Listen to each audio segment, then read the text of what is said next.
તમારા મત મુજબ ગુજરાતના દેશના જેટલા આદિવાસીઓ છે એ હિન્દુ છે ખરા? હિન્દુ નથી, બિલકુલ હિન્દુ નથી. આદિવાસી હિન્દુ છે જ નથી અને બ્રાહ્મણ બી હિન્દુ નથી. તો બ્રાહ્મણ કોણ છે? એ તો કે અમે હિન્દુ છીએ. એ મોટો લૂંટારો છે ને. અચ્છા. બાકી એ છોકરીઓ લઈ જાય છે એ તો કઈ એને માલિક બનાવવા થોડા લઈ જાય છે. કશું ને એનું શરીર સુખ માણીને એના ઘર. પણ આ લોકો જેટલાને તૈયાર કરીએ છીએ એટલાને આવી રીતના લઈ જાય છે. જેવી રીતના બીટીપીમાંથી આ બધાને ચૈતન્ય બીજા બધાને લઈ ગયા ને એ લોકોએ સત્તા બનાવી એવું કરે છે એ લોકો. એટલે ચૈતર વસાવાની વાત કરું છું. તમને એવું લાગે છે કે ક્યાંય ભીતરથી એમણે તમારી સાથે ગદ્દારી કરી હોય, મુહિમ સાથે ગદ્દારી કરી હોય? ઓપન ગદ્દારી કરી છે, ભીતરથી બી કરી છે ને. તમે તમારા સુપુત્ર મહેશભાઈ સાથે બીટીપી પાર્ટી ઊભી કરી હતી અને મહેશભાઈ પણ ધીરે ધીરે તમારો સાથ છોડીને પછી ભાજપમાં ગયા. એ બી લાલચમાં આવી ગયા ને. મહેશ વસાવાને તમારા ઉત્તરાધિકારી માનો છો? વિચારધારાના ઉત્તરાધિકારી? અમને જે પરેશાન કર્યા છે, રોજ પોલીસ આવતી, એક દિવસ થોડી આવી છે. અમે લડત ચલાવી ત્યાં સુધી હું તો સવારે જામીન આપી દે ને સાંજે પાછા પકડી જાય, બીજા દિવસે આવી જાય. કેટલી વખત જેલમાં ગયા છે. અત્યારે પોલીસની એટલી હિંમત થાય કે જેમ પહેલા ધમકાવતા હતા એમ અત્યારે છોટુ દાદાને ધમકાય છે. છોટુ દાદા, બ્રાહ્મણો પ્રત્યે આટલી ઘૃણા કેમ? એમ આટલી ઘૃણા કેમ? અરે ભાઈ, આટલું બધું બગાડ્યું તો ઘૃણા તો રાખવી પડે ને. હું તમારા અત્યારે નિવાસે આવતો હતો ને રસ્તામાં મેં ઘણા બધા ઝૂંપડા જોયા. એ હજુ પણ છાણના લીપેલા ઝૂંપડાઓ છે. ઝૂંપડાની ને ઝાડની નીચે બી લોકો રહે છે હજુ. એ દશા છે કેમ કે યોજનાના પૈસા ત્યાં સુધી પહોંચ્યા જ નથી ને. એક સમય એવો હતો કે આદિવાસીના એકમાત્ર નેતા કહેવાતા હતા. અત્યારે આજે બી અમે તો છીએ જ. અમે તો ગયા નથી ને એમની હાથે ચૂંટાવવા માટે. અમે ક્યાં ગયા? શાપમાં નથી ગયા, ભાજપમાં નથી ગયા, કોંગ્રેસમાં નથી. એ લોકોએ પ્રયાસ તો અમારા માટે કર્યા જ છે અંદર પ્રવેશ આપવા હારો. અમે નથી ગયા એટલે અમારે આ વેઠવું પડે છે. ચૈતર વસાવાને હરાવો હોય તો તમે હરાવવા માટે સક્ષમ ખરા વર્તમાન પરિસ્થિતિ મુજબ? હા, ચૈતર વસાવાને હરાવવો હોય તો? ભલભલા હારી જાય તો એ શું છે? નમસ્કાર, ક્રાંતિ માર્ગથી હું વિમિત કુમાર. સાથીઓ, અત્યારે હું એક દિગ્ગજ મોટા આદિવાસી લીડર્સને મળવા માટે આવ્યો છું ઇન્ટરવ્યૂ બાબતે. એમનું નામ છે, એ કોઈ પરિચિતના મોહતાજ તો નથી, છોટુભાઈ વસાવા, કે આદિવાસી વિસ્તારમાં એમનો એક્કો વાગે છે. આદિવાસી યુવાનોને જાગૃત કરવાની અંદર ગુજરાતમાં કોઈનો જે સિંહ ફાળો રહ્યો હોય તો એ છે છોટુભાઈ વસાવાનો. એ અધિકારની લડત બાબતે એ હદે લડ્યા કે આ વિસ્તારમાં એમને રોબિનહૂડ તરીકે પણ ઓળખવામાં આવે છે.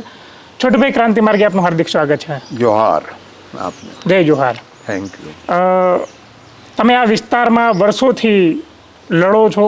7 વખત તમે ધારાસભ્ય રહી ચૂક્યા છો.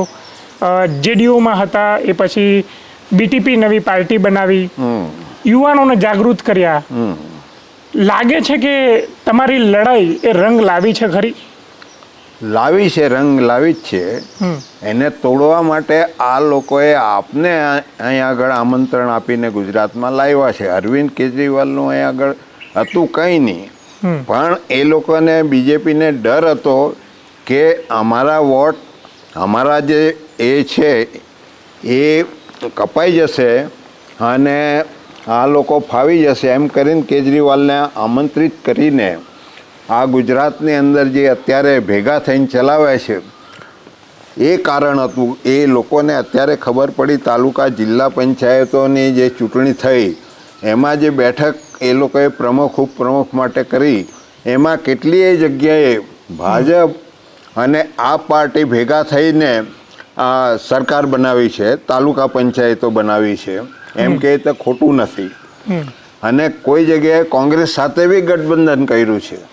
એટલે મારે કહેવાનો મતલબ એ છે કે આ બધા એક જ વેલાના તુંબડા લાગે છે. એ આ વખત સાબિત થઈ ગયું છે. એ લોકોને ભરમાવીને આ જે વોટ તોડવાનું 3 ભાગની અંદર વહેંચી દીધા આદિવાસીઓને. કોંગ્રેસમાં વહેંચાયા, આપમાં વહેંચાયા, ભાજપમાં વહેંચાયા. એટલે જે જથ્થો અમે જે તૈયાર કરેલા હતા બધાને લડવા માટે, પોતાના હક અધિકાર માટે, એ બધા છિન્નભિન્ન કરવાનું કામ આ લોકોએ બધાએ ભેગા થઈને કર્યું છે ને એનું આ પરિણામ આજે આવ્યું છે એ બધાને ખબર છે. તમે જે જથ્થો ભેગો કર્યો હતો, જે યુવાનોનો જાગૃત કર્યા હતા, એ લોકો તમે એમ કહો છો કે અલગ અલગ બીજી બધી પાર્ટીઓની અંદર વેચાઈ ગયા. હા. તો તમારા નેતૃત્વની અંદર કેમ ના રહ્યા એ લોકો? બસ એ લોકોને જોઈએ છે મીડિયા, અને કોઈને લાલચ જોઈએ છે, કોઈને સત્તા જોઈએ છે, એટલા માટે ગયા છે. મુદ્દા માટે એ લોકો ગયા નથી ત્યાં આગળ. જે મુદ્દા લોકોના હતા, જમીનની મુદ્દા હતા, જંગલના મુદ્દા હતા, નદીઓના પાણીના મુદ્દા હતા, જમીન છીનવી લેવાના મુદ્દા હતા, એમાંથી એ લોકો ભટકાવીને લાલચ આપીને લઈ ગયા છે એ લોકો ત્યાં. ચૈતર વસાવા તમારી જ પાઠશાળામાંથી ભણીને ગયા, તમે જ એમને ટ્રેન. હા, એટલે આદિવાસીઓના વોટ કેવી રીતના તોડવા, એટલે એ માણસ જે શોધતા હતા એ અમારી પાસેથી જ મળી ગયો એને, અને લઈ ગયા એને લાલચ આપીને. ના કૃત્ય એમને કર્યું છે, પણ એ લાંબુ ચાલવાનું નથી. કેમ કે લોકોને તો કામ જ જોઈશે, એની જમીન જોઈશે, એનું વાતાવરણ જોઈશે, એનું કામ જોઈશે, એને સત્તા જોઈશે. એ તો ઉપયોગ કરવા માટે જ લઈ ગયા છે સાથે, એ આપવાના છે નથી. સ્વતંત્ર રીતના લોકો રાજ કરી શકે એવો કોઈ એમની પાસે પેલું નથી, અને કરવું પણ નથી. કેમ કે સંપત્તિ બધી ટ્રાઇબલ એરિયામાં છે. એ લોકો ભેગા થઈ જાય તો એ લોકો આ જુદા પાડીને જે લૂંટવાનું કામ કરી રહ્યા છે એમાં શક્ય બનતું નથી. એટલે આ પ્રયાસ કરીને બધાને વહેંચ્યા છે એ લોકોએ. તમે કોઈ વ્યક્તિને તૈયાર કરો, એની પાછળ પોતાનો સમય આપો, નાણું આપો, ધન આપો, આખી મુહિમ કોઈ વ્યક્તિને તૈયાર કરવા પાછળ તમે ખર્ચો, અને એ પછી એ વ્યક્તિ બીજી કોઈ પાર્ટીમાં તમારી વિરુદ્ધમાં એ કામ કરતા હોય, એટલે ચૈતર વસાવાની વાત કરું છું. તમને એવું લાગે છે કે ક્યાંય ભીતરથી એમણે તમારી સાથે ગદ્દારી કરી હોય, મુહિમ સાથે ગદ્દારી કરી હોય? ઓપન ગદ્દારી કરી છે, ભીતરથી બી કરી છે ને. ગદ્દારી તો કરી જ છે. કેમ કે આટલું મોટું સંગઠન બનાવેલું એમના હવાલે ત્યાં આગળ અમે કરી દીધું કે ભાઈ ચલો ચૂંટાવ, જિલ્લા પંચાયત ચલાવો, ત્યાં ઠરાવ કરો, 5 શિડ્યુલ 6 શિડ્યુલ, જેથી આ લોકોને લાભ થઈ શકે. એ વાત અમે તો કરી. એમને બી વિચારવું જોઈએ ને, શા માટે જવું જોઈએ એમ કેવું. હા, સમાજ છોડીને પછી શું અત્યારે જઈને માનો કે MLA બની ગયા, પંચાયત, તાલુકા, જિલ્લા પંચાયત બનાવી, તો શું આવે પછી એમ? કેવી રીતના કાર્ય કરવાના છે જેથી આ લોકોને સીધો ફાયદો થાય? તમે તમારા સુપુત્ર મહેશભાઈ સાથે BTP પાર્ટી ઊભી કરી હતી, અને મહેશભાઈ પણ ધીરે ધીરે તમારો સાથ છોડીને પછી ભાજપમાં ગયા. એ બી લાલચમાં આવી ગયા ને પછી અત્યારે અનુભવ થયો એમને કે આ નહીં કરવું જોઈતું તો અમારે. અચ્છા, પછી ભાજપમાંથી પછી કોંગ્રેસમાં ગયા. હવે એવું કહેવામાં આવે છે કે કદાચ એ આમ આદમી પાર્ટીની અંદર જવાની શક્યતાઓ વધારે. કેટલાક માણસો આવા ચૈતર જેવા બીજા જે માણસો છે એને લઈ ગયા ત્યાં આગળ, એ કરીને દબાણ કરીને કે ભાઈ આપણે આમાં ભાવી નથી, શોર્ટકટ જોઈએ છે, બહુ જલ્દી બધાને અધિકાર જોઈએ છે. આ રાજમાં ક્યાં જલ્દી અધિકાર કોઈ આપે? એનું સંગઠન બનાવવું પડે, એની આખી એ પદ્ધતિ તૈયાર કરવી પડે, તો એમાં તો શક્ય બને ને. એ તો છે નથી. તમે સીધા જઈને ભૂસકો જ મારી દો. પાણી કેટલું છે, આપણને તરતા આવડે છે કે નથી, એ બધું જોવું પડે ને. તો તમે મહેશભાઈને સમજાવવાની કોશિશ નથી કરી ક્યારેય કે ભાઈ આપણી મૂળ નિવાસી પાર્ટી? ના, કહ્યું મેં, છતાં બી આ લોકોના બીજા જે સ્વાર્થી લોકો હોય એ લોકોએ દબાણ કરીને આપણે સત્તા મેળવવી છે એમ કરીને લઈ ગયા ને. અચ્છા, ઘણા લોકો એવું કહેવા માંગે છે કે આ કદાચ છોટુ દાદાની રણનીતિ હોઈ શકે છે ભાજપમાં મોકલવાની. બિલકુલ, આમની સાથે રણનીતિ તો કેવી રીતના કરી શકાય? એ છે જુઠ્ઠા ને લુચ્ચા લોકો. કોણ? પાર્ટીઓ વાળા. અચ્છા, હા, તમામ પાર્ટી વાળા. હા, તમામ પાર્ટી વાળા. બિલકુલ, આજે તો સામે જ છે ને, બધા લોકોની સામે જ તો છે, બધા ભેગા થઈને. તો કોણ પાર્ટી? આજે કેટલા વર્ષથી તો દેશની અંદર સરકાર ચાલે છે, બરોબર? અંગ્રેજો ગયા પછી કેટલા વર્ષ થઈ ગયા શાસન વ્યવસ્થા? ક્યાં કોઈ ફરક પડ્યો છે લોકોમાં? ક્યાં શિક્ષણ આવ્યું છે? ક્યાં જમીન મળી છે? ક્યાં એમના માટે કોઈ પ્રોજેક્ટ નાખ્યો છે? અંગ્રેજો ગયા પછી આઝાદ થયા પછી બંધારણ બન્યું, એની બંધારણના નેજા હેઠળ તમે ધારાસભ્ય બન્યા સતત 7 વખત. હા. આટલો પરિવર્તન તો કહેવાય કે ના કહેવાય? હા, કહેવાય પણ એને સાચવી રાખવો બી અઘરું છે ને. જે લોકો આજે કાચા કાનના હોય, આવી ગયા હોય સંગઠનની અંદર ને એને અવગણના કરીને જતા હોય તો નુકસાન તો સમાજને થવાનું છે ને. આજે આટલી બ્રેક તો લાગી છે ને કે નકામા લોકો ઘૂસી જાય તો લોકોને તકલીફ કેટલી થાય, મારે એમ કેવું છે. આજે એનું શું વજૂદ, કઈ ઓફિસમાં જઈને કામ કરવાનું છે, કોણ સાંભળવાનું છે? એમને તો એક ફોન કરે છે ને અરવિંદ કેજરીવાલ છે કે આદિવાસી વિસ્તારમાં આવે. હા, એ તો લાવવામાં આવે છે ને આવતા નથી ને. અચ્છા, એ તો RSS ના જ છે. પછી કોણ? અરવિંદ કેજરીવાલ. એ તો બીજેપીની વિરુદ્ધમાં લડે છે. કાં લડે છે? એ એવું બોલે છે ભાષણોની મેં અંદર. કહ્યું ઉપલેટા તમે ધારી બધી પંચાયતો જુઓ, અહીં જુઓ. ભેગા થઈને આજે પ્રમુખ ઉપપ્રમુખ બનાવ્યો છે. કેવી રીતના જુદા માની શકાય? આદિવાસી જે દીકરીઓ હોય ખાસ કરીને ગુજરાતની અંદર તો અત્યારે આખો માહોલ એવો બન્યો છે કે બધા પોતાની દીકરીઓને કંટ્રોલમાં રાખવાની કોશિશ કરે કે ભાઈ અમારા સમાજમાં જ લગ્ન કરવા તમારે, એમ પોતાના સમાજમાં જ, બીજા સમાજમાં નહીં જવું. જ્યારે આદિવાસી સમાજની જે દીકરીઓ હોય ખાસ કરીને જેને ત્યાં આગળ નથી મળતું, બૈરા નથી મળતા અથવા દીકરીઓ નથી મળતી, તો પછી આદિવાસી સમાજની દીકરીઓ લઈ જાય છે ને એમની સાથે પરણે છે. આ તમને કેટલું યોગ્ય લાગે? એ તો સારી બાબત તો નથી જ ને. કેમ કે ગરીબ જે લોકો છે એ જ છેતરાઈને પૈસાની લાલચમાં આવીને આ ધંધો કરે છે ને. બાકી એ છોકરીઓ લઈ જાય છે એ તો કંઈ એને માલિક બનાવવા થોડા લઈ જાય છે. કશું ને એનું શરીર સુખ માણીને એના ઘરનું કામ હોય, બીજું કામ હોય, મિલકતો બી એમના નામે, એમના દીકરા જન્મે એમના નામે તો કરતા નથી. અચ્છા, જે છોકરી પરણીને જાય છે એના જે બાપુ હોય એનું નામ લખાવી દે છે જન્મ થાય ત્યારે. આવા તો અનેક કિસ્સાઓ છે. એટલે એક જાતનો ઉપયોગ જ છે આ આદિવાસી દીકરીઓ. હા, એને માલિક તો બનાવવા જોઈએ ને. બંધારણ મુજબ અને વ્યવસ્થા મુજબ તો પતિ પત્નીમાંથી એક બાળક પેદા થાય તો એનું સંપત્તિમાં એનો હિસ્સો રહે જ છે. હા, પણ તે બી નથી કરતા ને. અચ્છા, હા, ઓકે.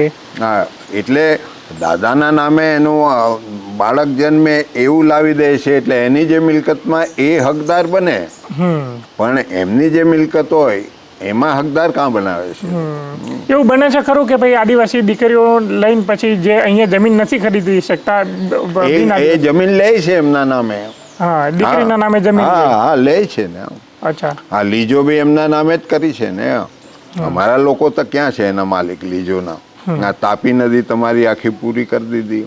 હા, એ બી ઘણી જગ્યાએ આદિવાસી છોકરીઓના નામે લીજ લીધી છે.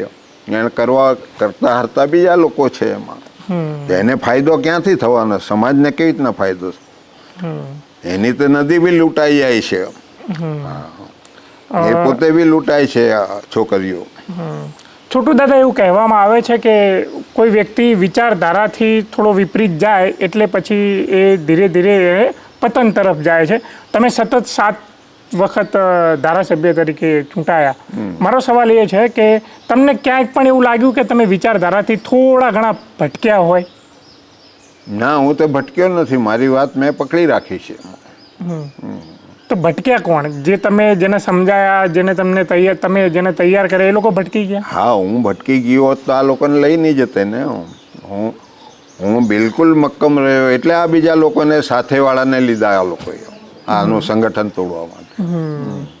આદિવાસીઓને ખાસ કરીને નેતાઓ વનવાસી તરીકે સંબોધે છે. એ તો તદ્દન ખોટી બાબત છે ને. અમે તો આદિવાસી જ છે, વનવાસી તો છે બી નથી ને. આનો મતલબ શું છે? આજે આદિવાસી જે યોજનાઓ બધી 5 શિડ્યુલ 6 શિડ્યુલમાં જે અધિકારો જે આપવામાં આવ્યા છે એ જે જંગલ વિસ્તારથી બહાર છે એ લોકોને ક્યાં મળે છે? મારે એમ કેવું. એટલે એમને અધિકારો નથી મળતા? હા, નથી મળતા ને. માનો કે આ એરિયા જે છે, એટલે હું કહેવા માંગુ છું કે 5 શિડ્યુલ 6 શિડ્યુલ જ્યાં છે ત્યાં એની બોર્ડર નક્કી કરીને આ લોકોને અલગથી વ્યવસ્થા બનાવવી જોઈએ. આ તો ઘૂસપેટ કરીને બધા રાજ બી કરે, જમીન બી પડાવી લે, તો આનો મતલબ શું છે મારે એમ કેવું છે.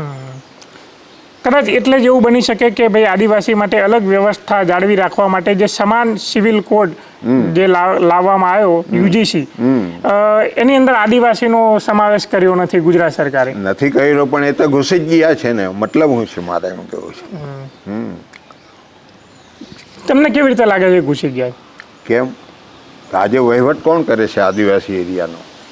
કોણ કરે છે? પાર્ટીઓ જ કરે છે ને. અચ્છા. હા, બીટીપી તો કરતું નથી. તમને લાગે છે છોટુ દાદા કે બીટીપી એ ફરી પાછી સક્રિય થાય આદિવાસી અમે વિસ્તારમાં? પ્રયાસ કરશું એને સક્રિય કરવાનો. જ્યારે બી લોકો સમજી રહેશે ત્યારે આવશે. કેમ કે એમનું જે વર્તન છે એ તો લૂંટવાનું છે જ. આજે કોઈ બી સરકાર બને, આ તાજું પરિણામ આવ્યું છે તમે એનું ચૂંટણીનું રિઝલ્ટ, એમાં શું છે? પણ ક્યાંય ને ક્યાંય છોટુ દાદા ગઠબંધન તો કરવું પડે બીજી કોઈ પાર્ટી સાથે, એ તો આગળ અમે રણનીતિના ભાગ સ્વરૂપે. એ તો અમે જિલ્લા પંચાયતોમાં તે વખતે કરેલું હતું. કોંગ્રેસ સાથે બી કર્યું, ભાજપ સાથે બી કર્યું ને અમારા મુદ્દા લઈને જે ઠરાવ કરવાના હતા જિલ્લા પંચાયતોની અંદર, એ લોકોએ નહીં કર્યા, સાથ નહીં આપ્યો. અમે તોડ્યું ગઠબંધન પછી. એટલે ગઠબંધન કરો જ્યારે કોઈ વિપરીત વિચારધારા સાથે, ત્યારે અંદર ભીતરથી એવું દુઃખ લાગે કે યાર ક્યાં. હા, એવું તો લાગે, પણ ઉપાય બીજો શું મારે એમ કેવું છે. અચ્છા, ઓકે. આ વિસ્તારની અંદર જે અત્યારના યુવાનો છે, એ યુવાનો ખરેખર તૈયાર થઈ રહ્યા છે કે પછી હું તો ઘણી વખત રીલ્સમાં જોઉં છું કે ડીજે વાગતું હોય ને, બધા યુવાનો નાચતા હોય ને, આ બધું થતું હોય છે. તો શિક્ષણ તરફ આગળ વધી રહ્યા છે કે પછી આ જ બધું કરી રહ્યા છે? બસ નાચગાન તરફ જ વાળ દીધા છે ને આ લોકોને. હું શિક્ષણ આપે એનું તો જો ટ્રાઇબલનું અલગ બજેટ છે, એસીનું અલગ બજેટ છે, એને વ્યવસ્થા કરી આપવી જોઈએ. ના ફી ભરવાની ના તે મફત જ આપવું જોઈએ. એટલે કેટલું મોટું બજેટ છે ગુજરાતનું બી. આ વિસ્તારનો અને સંપૂર્ણ આદિવાસી વિસ્તારનો યુવાન અત્યારે શું ઝંખી રહ્યો છે, શું જોઈ રહ્યો છે? બસ એને તો મીડિયામાં શું ચાલે છે એ તરફ જાય છે ને. એ બોગસ છે કે સાચી વાત છે કે તમને લાભ કરતા છે એવું જોતો નથી. એ એટલા પરિપક્વ નથી ને, એટલે ગૂંચવાયા છે ને બધા. પછી બી ગમે તે સરકાર આવશે નથી કરવાની ને કશું. કેમ કે આનો તો બધું લઈ જ લેવાના છે. જે કોઈ સંપત્તિ પડી છે તે આ એરિયામાં છે, પાણી આ એરિયામાં છે. જેવી રીતના ઈરાન અત્યારે ચાલે છે તેલના લીધે, એ લોકો દુનિયાની અંદર કે ભાઈ તેલ રોકીને બેઠા છે. અહીં બી આ એશિયાની અંદર બી આ નદીઓ મીઠા જળની નદીઓ છે. એ કાલે આ લોકો ભેગા થઈને રોકી લે તો આખા દુનિયાની અંદર સમસ્યા પાણીની ઊભી થઈ જાય છે. એવું કહેવામાં આવે છે કે ઉદ્યોગો સ્થપાય તો રોજગારી મળે, આવું સરકાર તરફથી. અરે ભાઈ, કોઈ ઉદ્યોગવાળા તમે હજીરા જતા રહ્યો ને, 40,000 કામદારો ત્યાં આગળ કામ કરે છે. કોઈ ત્યાં યુનિયન નથી, કોઈ જાતની એ લોકોની ફરિયાદ સંભળાતી નથી. કોઈ એને વેતન એટલું આપતા નથી જેટલું આપવું જોઈએ.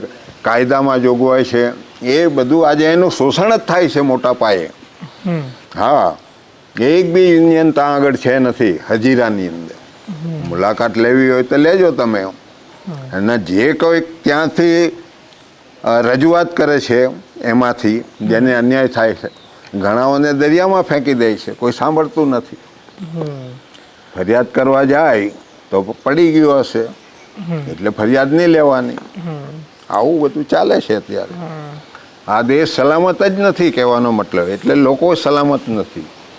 પાર્ટીઓ તો બિલકુલ સલામત છે. એને એવું લાગે કે ભાઈ હારવાના છે તો દુશ્મનો એની હાથે ભાઈબંધી કરીને પછી રાજ કરે છે. તમે એમ કહો છો છોટુ દાદા દેશ સલામત નથી, પણ મીડિયાની અંદર ક્યાંય ને ક્યાંય એવો માહોલ બનાવવામાં આવે છે કે દેશ સુરક્ષિત હાથોं में है, પણ એ તો ચોકીદાર ખડા હે. એ બરોબર છે. મીડિયા પણ એ લોકો સાથે મળી ગયું છે. કયું મીડિયા લોકો સાથે છે મને કેવ નહીં. આજે શું વાત આવે છે આજે મીડિયા? આ પેપરોની અંદર તમે વાંચો તો શું છે? કશું છે જ નથી. એક બે ઇન્ટરવ્યૂઝ મેં જોયા તમને, તમારું ઇન્ટરવ્યૂ કરતા પહેલા, તો એની અંદર તમે ક્યાંય ને ક્યાંય બ્રાહ્મણવાદ ઉપર પ્રહાર કરતા જોવા મળો છો. પોતાની જાતને એક આદિવાસી તરીકે તમે પોતાને હિન્દુ માનો છો ખરા? ના, હું હિન્દુ માનતો નથી ને. તો તમારા મત મુજબ ગુજરાતના દેશના જેટલા આદિવાસીઓ છે એ હિન્દુ છે ખરા? હિન્દુ નથી, બિલકુલ હિન્દુ નથી. આદિવાસી હિન્દુ છે જ નથી, અને બ્રાહ્મણ બી હિન્દુ નથી. તો બ્રાહ્મણ કોણ છે? એ તો કે અમે હિન્દુ છીએ. એ મોટો લૂંટારો છે ને. બ્રાહ્મણ લૂંટારું. હા. એમને શું લૂંટ્યું? હે? એમને શું લૂંટ્યું આ દેશમાંથી? આજ દેશ જ લૂંટી લીધો. આજ સત્તામાં કોણ છે? અમારો કોઈ માણસ ભારતના કોઈ છે? એસસી, એસટી, ઓબીસી કોઈ છે નથી.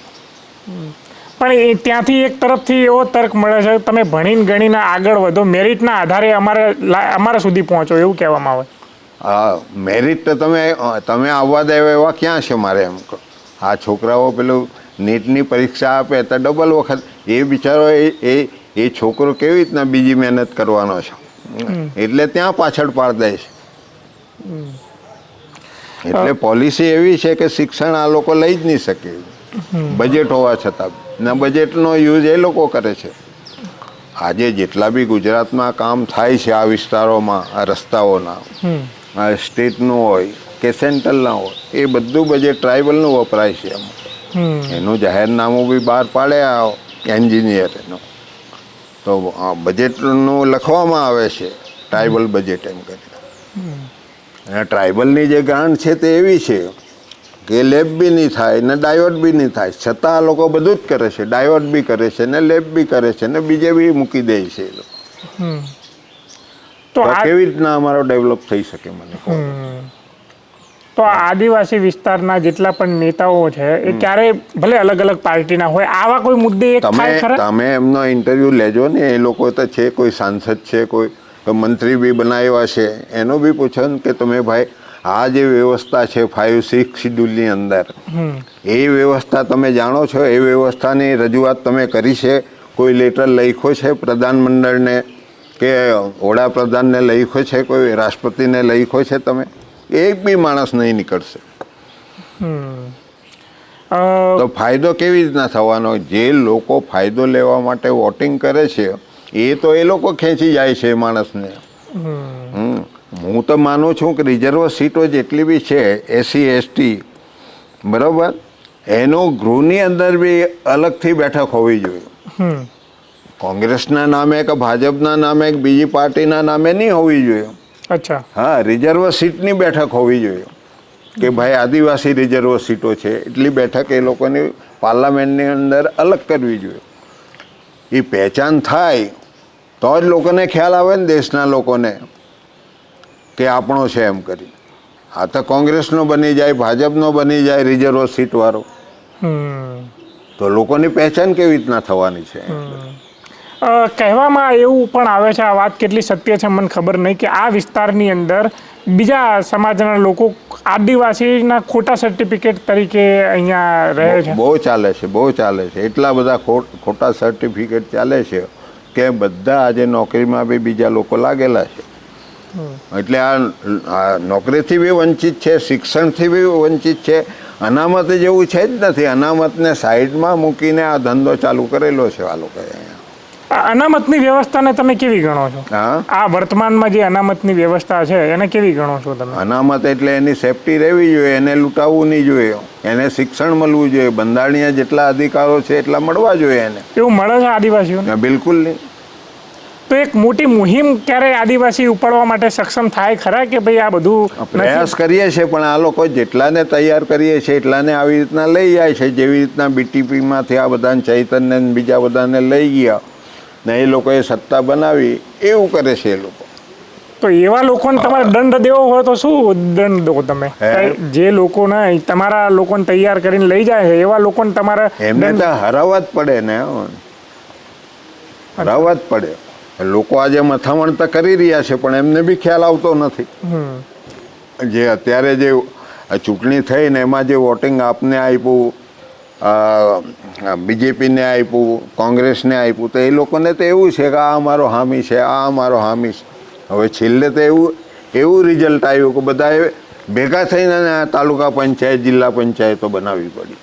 ચૈતર વસાવાને હરાવો હોય તો તમે હરાવવા માટે સક્ષમ ખરા વર્તમાન પરિસ્થિતિ મુજબ? હા, ચૈતર વસાવાને હરાવો હોય તો? અરે ભલભલા હારી જાય તો એ શું છે? ભાઈ એ તો એવું કહે છે કે યુથ એ આદિવાસી તો જોવાનું તમારે આગળની ચૂંટણીમાં શું થાય છે ને લોકોને કામ નહીં થાય તો કેવી પરિસ્થિતિ સર્જાવાની છે એ તો પરિસ્થિતિ પર આધાર છે ને. ક્યાં એકલો સર્વેસર્વો બની જવાનો, હું જ ચૂંટાયા કરું એવું ક્યાં છે? પણ એક એવું માહોલ એવું બનાવે તો પરિવર્તન તો લોકોમાં આવે જ ને. ઇન્સાનમાં તો આ દુનિયામાં તો એવું છે કે ઇન્સાન ગમે ત્યારે કંઈ કરી શકે એવું છે. હા, એક સમય એવો હતો કે આદિવાસીના એકમાત્ર નેતા કહેવાતા હતા. અત્યારે આજે બી અમે તો છીએ જ. અમે તો ગયા નથી ને એમની હાથે ચૂંટાવવા માટે. અચ્છા, અમે ક્યાં ગયા? શાપમાં નથી ગયા, ભાજપમાં નથી ગયા, કોંગ્રેસમાં નથી ગયા. એ લોકોએ પ્રયાસ તો અમારા માટે કર્યા જ છે અંદર પ્રવેશ આપવા હારો. અમે નથી ગયા. નથી ગયા એટલે અમારે આ વેઠવું પડે છે. પણ અમારા મુદ્દા તો જીવતા રાખવા માટે અમારે લડત તો કરવી પડશે ને. એમ કે જે જેટલા બી અહીંથી છોડીને ગયા, જે મુદ્દા હતા આદિવાસીના હતા, ઓબીસીના હતા, એસીના હતા, એ તો આજે એમને એમ છે ને. એનું ક્યાં સોલ્યુશન આવ્યું છે? કોઈ જગ્યાએ આવ્યું છે? કોઈને બેસાડી દીધા છે? ચૈતર વસાવાના એ સિવાયના બીજા બધા નેતા ભીલ પ્રદેશની વિધાનસભામાં માંગણી કરે છે. હા, કશું નહીં આપે તો પછી એ બી ડિમાન્ડ કરવી પડે ને. એમાં શું વાંધો છે? મેં જે કહ્યું કે હદ નિશાન એને આપવું જોઈએ ને. દાખલા તરીકે ટ્રાઇબલ એરિયા છે, 5 શિડ્યુલ જ્યાં લાગુ થતો હોય એનો અલગથી વિસ્તાર આપવો જોઈએ એ લોકોને. તે રીતના સીટો આપવી જોઈએ. કદાચ ભીલ પ્રદેશ બની જાય અને છોટુ દાદાની સરકાર પણ બની જાય, બીટીપીની સરકાર પણ બની જાય તો શું ત્યારે પછી આ વિસ્તારને ચલાવવા માટે થઈને ઉદ્યોગોથી લઈને સંસાધનો જે સ્થાપવા પડે તો ત્યારે એ સ્થાપાશે કે પછી એમાં પણ જળ જંગલ જમીનની જ ખાલી વાત હશે? જમીન હશે તો બધું થઈ જશે ને. ઉદ્યોગો એવા થોડા હોવા જોઈએ કે બીજો માલિક બની જાય ને આખી વસ્તીને ગુલામ બનાવી દેવાની. ત્યાં આગળ આ ગૌચરની જમીનો, જંગલની જમીનો પર ઉદ્યોગોની સ્થાપના કરી દે તો અહીંના લોકો ક્યાં જશે?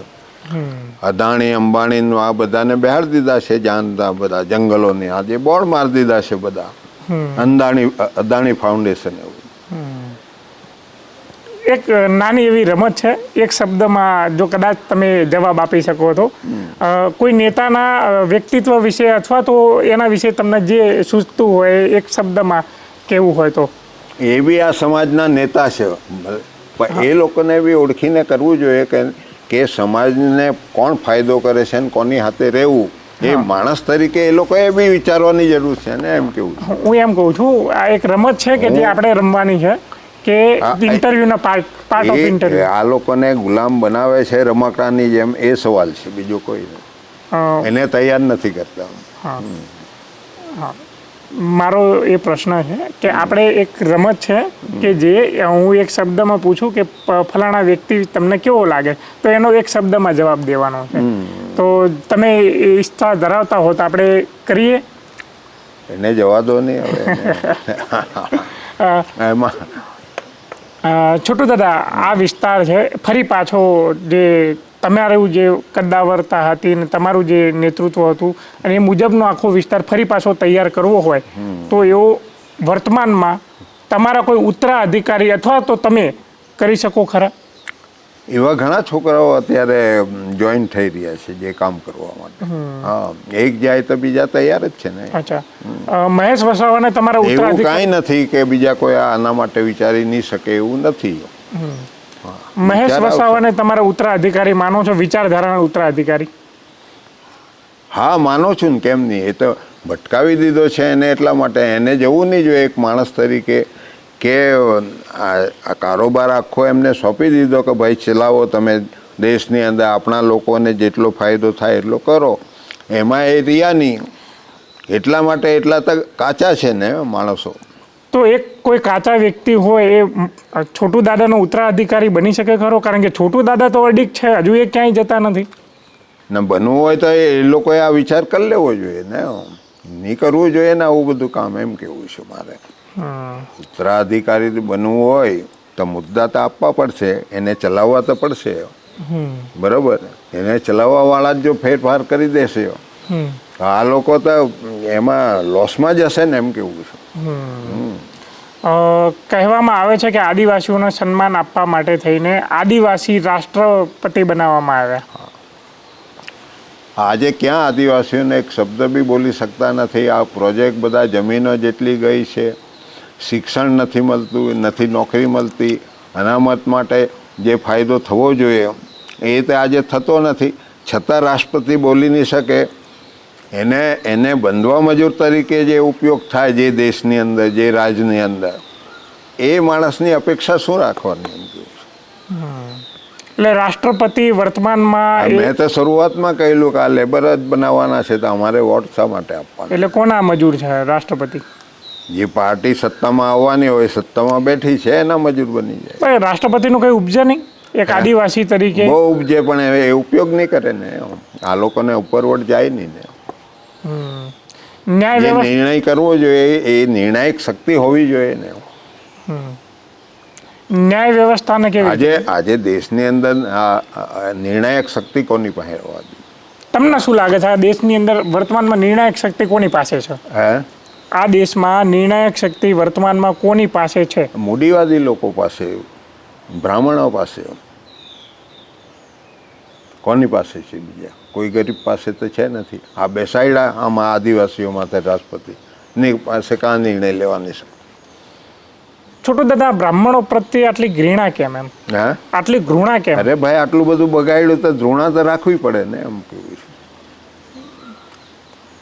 તો બ્રાહ્મણ ક્યારે તમારા સમર્થનમાં ઉતરે આદિવાસીનો હક અધિકારો આપવા માટે? એ તો બધા ઘણા બ્રાહ્મણો છે ને, ઉતરે ને અમને મદદ બી કરી છે એ લોકો. અચ્છા, તો એમની પ્રત્યે ક્યારે ઘૃણા રહે છે?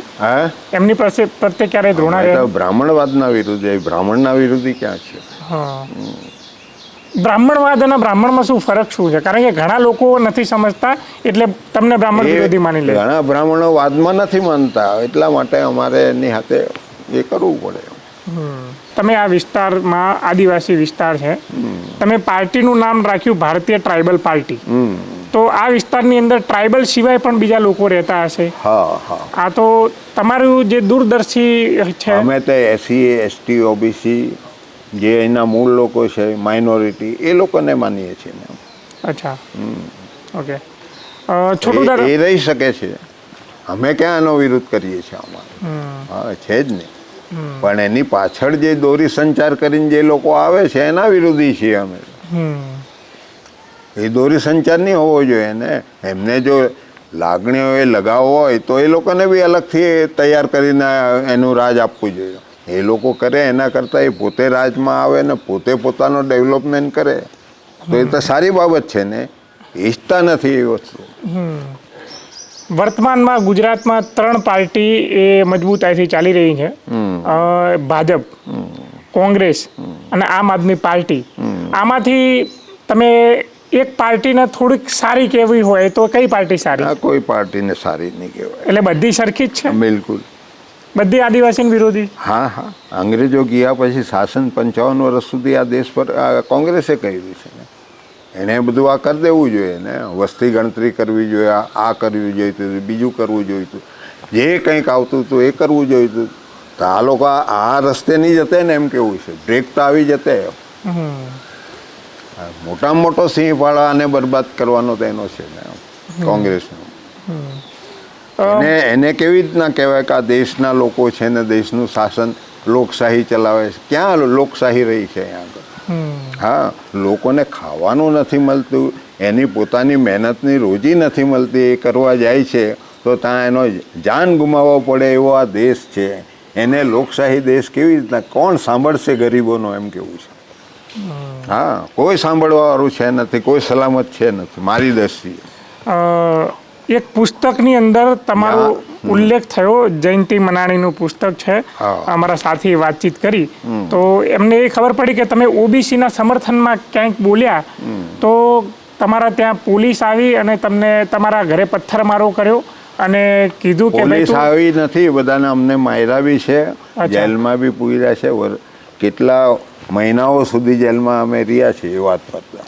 ઓબીસીના સમર્થન કરવા બાબતે? ઓબીસીના અમારી લડત જે છે તે જે એ લોકો નથી માનતા કે ભાઈ આદિવાસીઓ ભણવા બી નહીં જોઈએ, સત્તામાં આવવા બી નહીં જોઈએ, એવી જે વૃત્તિ એ લોકોની છે, તે એવા જે લોકોએ આ બધા ચેનચાળા કરીને અમને જે પરેશાન કર્યા છે.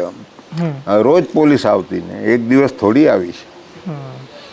અમે લડત ચલાવી ત્યાં સુધી હું તો સવારે જામીન આપી દે ને સાંજે પાછા પકડી જાય, બીજા દિવસે આવી જાય.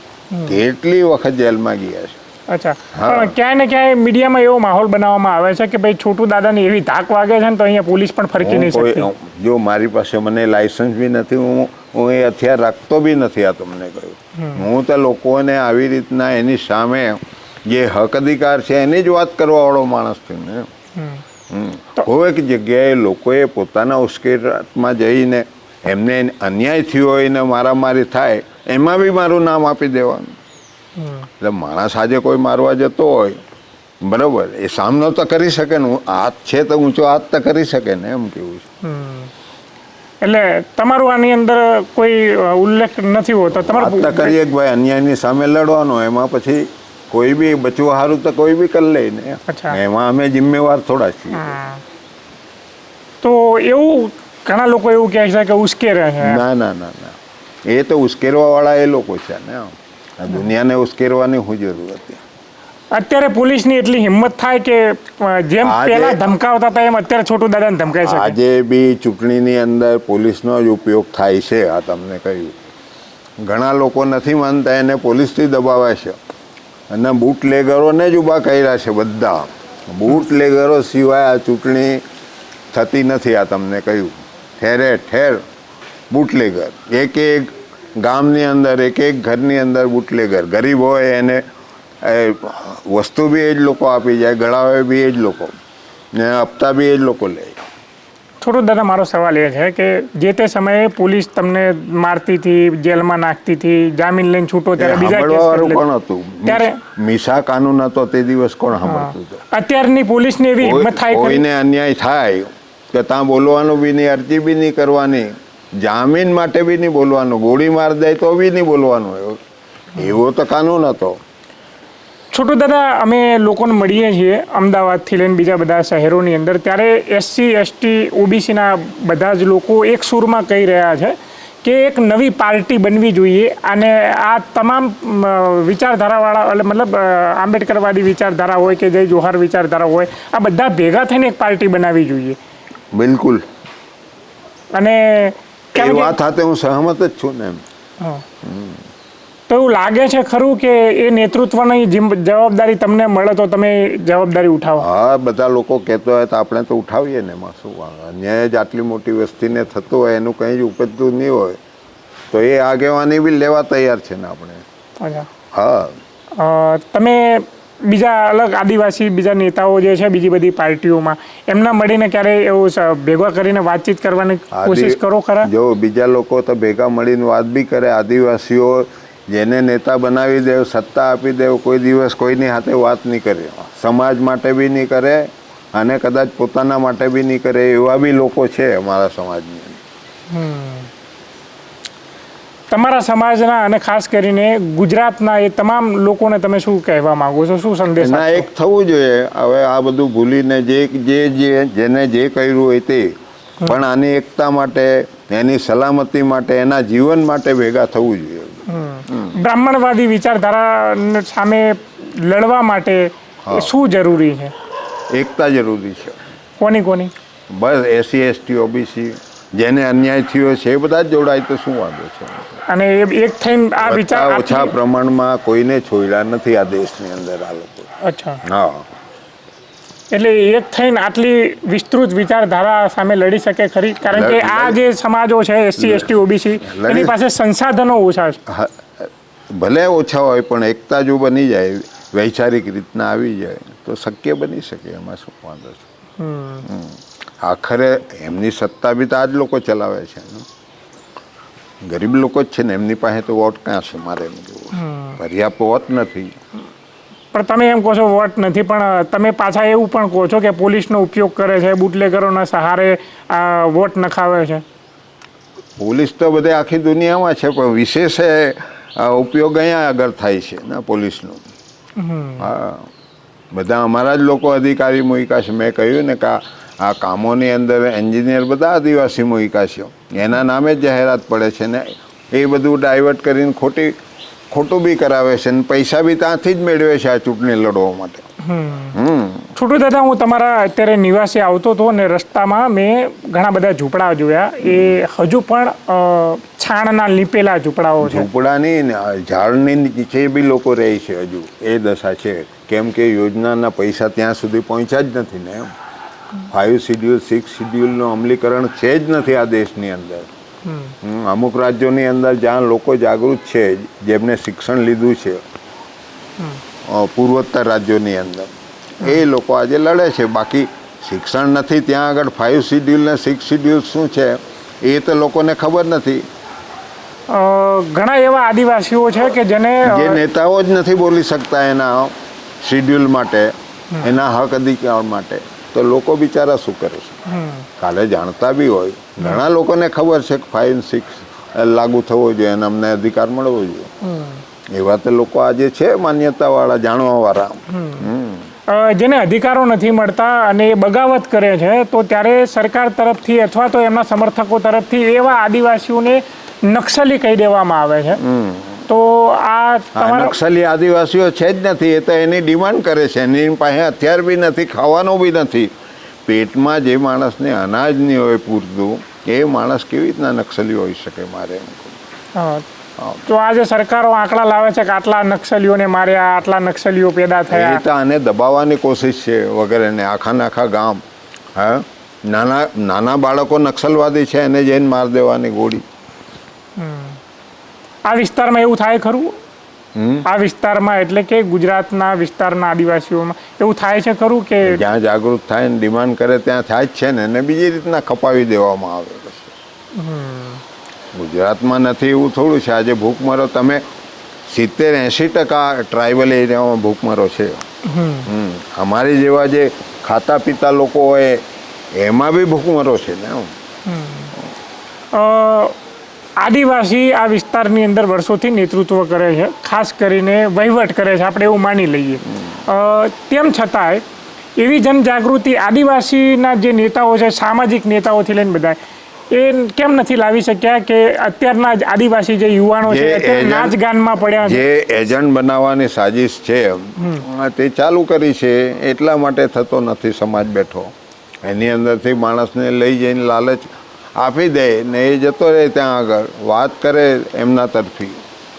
એટલે મોટો સવાલ આનો જે ગરીબી છે, જે દબાયેલી કચડાયેલી પ્રજા, એના અત્યારે તો આગેવાનો જ છે જે એમને સહકાર આપે છે. આ પાર્ટીઓને આપવું નહીં જોઈએ ને. આના પર એને અલગથી એને વ્યવસ્થા કરો એવી ડિમાન્ડ કરવી જોઈએ.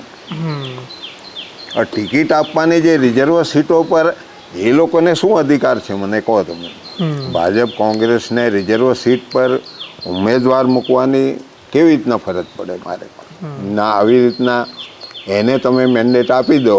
તમે છે બિનઆદિવાસી પાર્ટી, એસી, એ લોકોને કેવી રીતના તમે આપી શકો મેન્ડેટ? ભાજપવાળા કેવી રીતના આપી શકે? કોંગ્રેસવાળા કેવી રીતના આપી શકે? એની તો અલગ પાર્ટીની વ્યવસ્થા હોવી જોઈએ, રિઝર્વ પાર્ટી હોવી જોઈએ ને, તો એનું કામ થાય ને. પહેચાન તો અલગ હોવી જોઈએ ગૃહની અંદર. છોટુ દાદા, આ વિસ્તારમાં આરએસએસનો પગ પેસારો થયો ખરો? આ છે ને, આ બધે આખી સંસ્થાઓ, ડેડિયાપાડા, બીજે બધે જે છે ને બધી સંસ્થાઓ ચાલે જ છે એ લોકોને, આરએસએસ. અને જેટલા ઘણા લોકો એવા આદિવાસીઓ છે જે ખ્રિસ્તી બની જાય છે આ વિસ્તારમાં, સાચી વાત છે? હા, બન્યા છે ડેડિયાપાડા ને બીજે બધે બી છે જ ને ખ્રિસ્તી. અચ્છા, તો એવું કહેવામાં આવે છે કે આદિવાસીઓને લાલચ આપીને ખ્રિસ્તી બનાવે છે. લાલચ તો આ લોકો આપે છે સત્તા મેળવવા સારું. એ લોકો શિક્ષણ આપે છે એ બરોબર છે, શિક્ષિત બનાવે છે, પણ શિક્ષણ સુધી મર્યાદિત રહેવું જોઈએ ને.